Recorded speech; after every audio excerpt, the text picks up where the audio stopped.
Hey, what up everybody? This is Stevie Breach coming to you with the day after Monday Night Raw. We're talking about what's coming up in the future at Hell in the Cell. Last night was booked, set, ready to go. The rematch of rematches, Daniel Bryan versus Randy Orton, which hopefully will be for the last time. I think everybody was looking for some sort of a three-way to be added into the steps, but it's just going to be one-on-one Daniel Bryan versus Randy Orton one more time, and thrown into the mix none other than the man who taught Daniel Bryan how to wrestle, Shawn Michaels. Now, you're going to have to go back a little bit. It's been a few months. Everybody's trying to figure out who Triple H's opponent for WrestleMania 30 is going to be.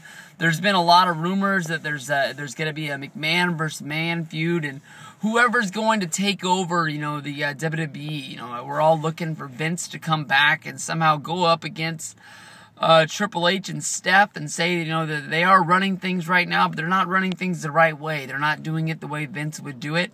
And we've heard people's names from Stone Cold Steve Austin to The Rock to Shawn Michaels. And maybe this is the start of a Shawn Michaels versus Triple H feud. I personally don't think that Shawn Michaels will ever come back to wrestle. I think that those days are long behind us.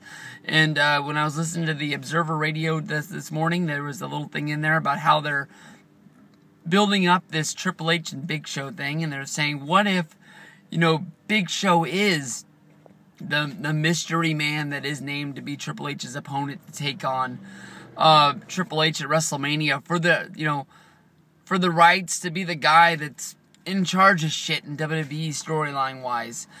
Honestly, to me, if you have a match at WrestleMania and you have the future of the WWE on the line, that has to be the main event, not like part of the co-main event. It has to be what ends the show, because that starts a whole new era for the future of wrestling. Forget the golden era, forget the PG era or the Attitude Era. This is going like from the WWF to the WWF to the WWF. Vince McMahon Sr. giving up the ranks to Vince McMahon Jr. and now Vince McMahon Jr. passing it on to Triple H. There's no 3 matches before the main event. The changing of the guard happens, and then you have your regular, your WWE Championship match, your special champion, or your special attraction match, and a Divas match after that. That's the go-home of go-homes. That's like, we gotta tune in fucking tomorrow night to see what's going down. And if Big Show is in that spot, fuck, WWE's in trouble. You can build up Big Show as some guy that we all feel sorry for, but that's a fucking Hell in the Cell main event. That's a Night of Champions. That's not one of your big ones. I don't even, your WrestleMania is fucking WrestleMania. That is the big one. You don't even want to see Big Show in the main event of like a Rumble or a SummerSlam or Survivor Series. Thank you, Mr. Leaf Blower. I really appreciate it right now. But,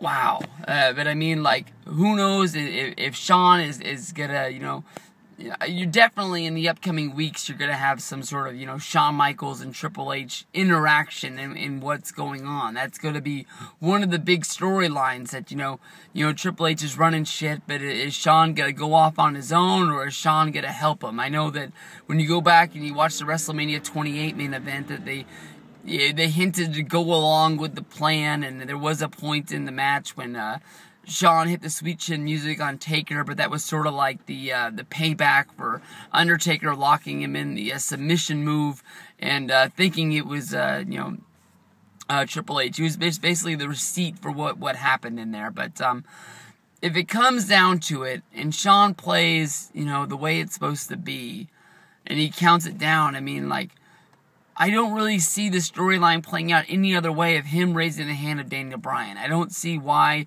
you would have him in there and count the 3 count and where you go from there, because you're not going to have the student versus the teacher. You can't have that feud because, like I said earlier, I don't think Shawn Michaels is going to wrestle. I just don't see that. I want him to.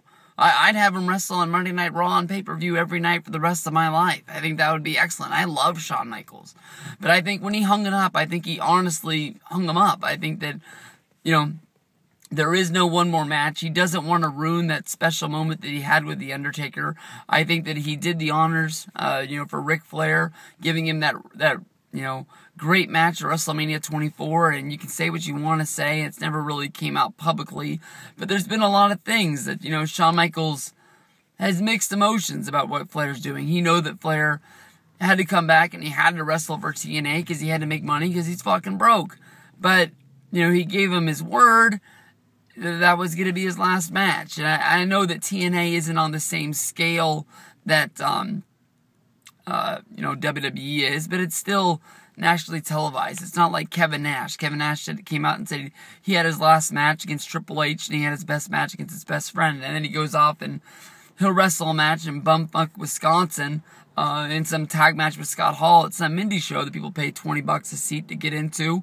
And, it doesn't matter. I mean, it's for fucking shits and giggles. It doesn't matter. I mean, and I think Ric Flair's too big of a star to go out and do those kind of matches. He'll go out and he'll do autograph signings to help sell tickets to get into the shows and this and that. But Flair's not going to wrestle in front of 50 people in some little town. He's got too much pride for himself, and he's not going to bring himself down to that fact. And there's 1,000 guys out there who doesn't care where the money comes from, as long as the money's coming in, and they'll wrestle those shows. And I don't know if that makes their star, a little bit less. But honestly, with Bret Hart going out and doing all these shows, and he does a show like every weekend, and he's been in your town 2 or 3 times, every time he comes back, he's not the star that he once was. He might have came the first time and he was charging $100 for autographs, and it went to $75, and then $50, and now it's $20 because everybody in the crowd has a Bret Hart autograph, and you find out that it's just doesn't matter what it is. It's just not really worth what you paid to get it. But I don't even think I've really even talked about the fucking match.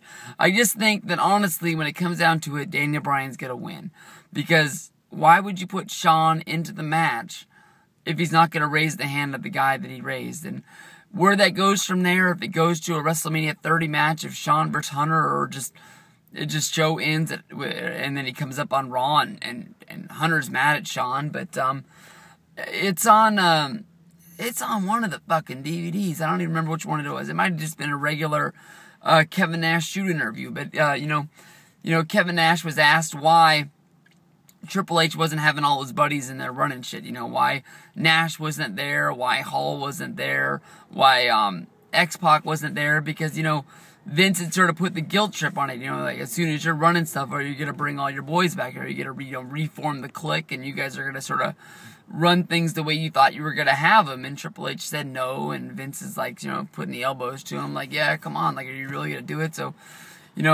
Hunter feels that Vince doesn't want him to run it that way.